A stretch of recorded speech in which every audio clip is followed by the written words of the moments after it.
Kaixo, bideo zerrenda berri honetan zirkulazio aparatuaren inguruan arituko gara. Lehenengo bideo honetan atalak aztertuko ditugu, bereziki odola eta odolodiak.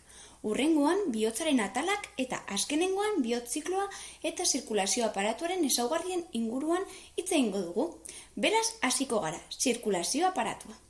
Zirkulazio aparatua 3 ataletan banatu dezakegu, odola, odolodiak eta bihotza. Hau da, likido bat izango dugu. Likido hori mugitu egingo da bide batetik eta likidoa mugiarazteko motore bat izango dugu ere. Odolarekin hasiko gara. Odola guztiok ezagutzen dugu, gure zain eta arterietatik doan likido gorri eta likatsua da, ezta? Odolak 2 atal ditu, atal likidoa edo plasma eta atal zelularra, zelula ezberdinez osatuta dagoena. Plasma likido horia da, odolaren 95% osatzen du eta ura izango da honen osagai nagusia.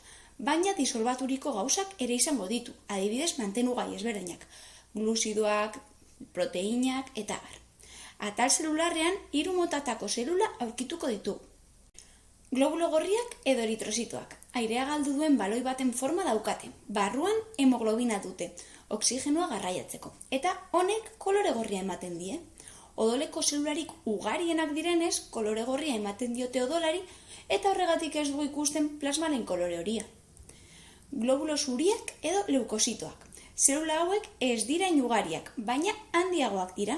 Hauen funtzioa gure gorputza babestea da, sistema immuneko zelulak dira.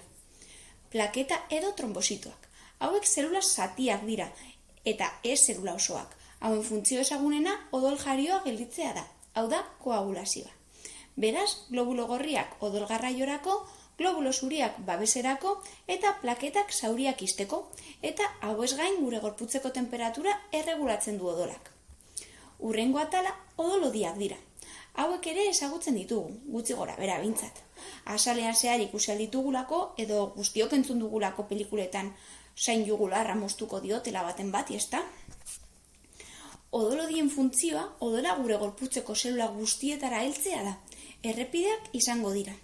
Odolodiak 3 taldetan banatzen ditugu, arteriak, zainak eta kapilarrak. Arteriak bihotzetik irtetzen diren odolodiak dira. Gogoratu, arteriak ateratzen dira. Arterien paretak lodi eta indartsuak dira. Bihotzetik odola indar handiz irtetzen delako. Meheagoak balira apurtzeko aukera gehiago egongo litzateke. Arteriak hasieran handiak dira eta bihotzetik urrundu ahala mehetu egiten dira, adarkatu gorputzeko atal guztietara heltzeko. Zainak bihotzera bueltatu egiten dira. Gogoratu, zainak sartu, baina ez ligatu ez eta zetartean. Zainak gorputz osoko odola batzen dute eta bihotzera bideratzen dute. Ondorioz, gero eta bihotzetik urrunago egon, gero eta ugari eta mehiagoak izango dira, eta bihotzera hurbildu ahala batu egingo dira gutxiago eta handiago bihurtuz. Hauen paretak ez dira hain lodi eta indartsuak, ez dute presio handia jasan behar. Ostera nahiko muskulutsuak dira odola goruntz ponpatu ahal izateko eta balbulak dituzte. Balbulak odola norabide bakarrean joango dela ziurtatu egiten dute. Eta nola edo non batu egiten dira arteriak eta zainak? Kapilarretan.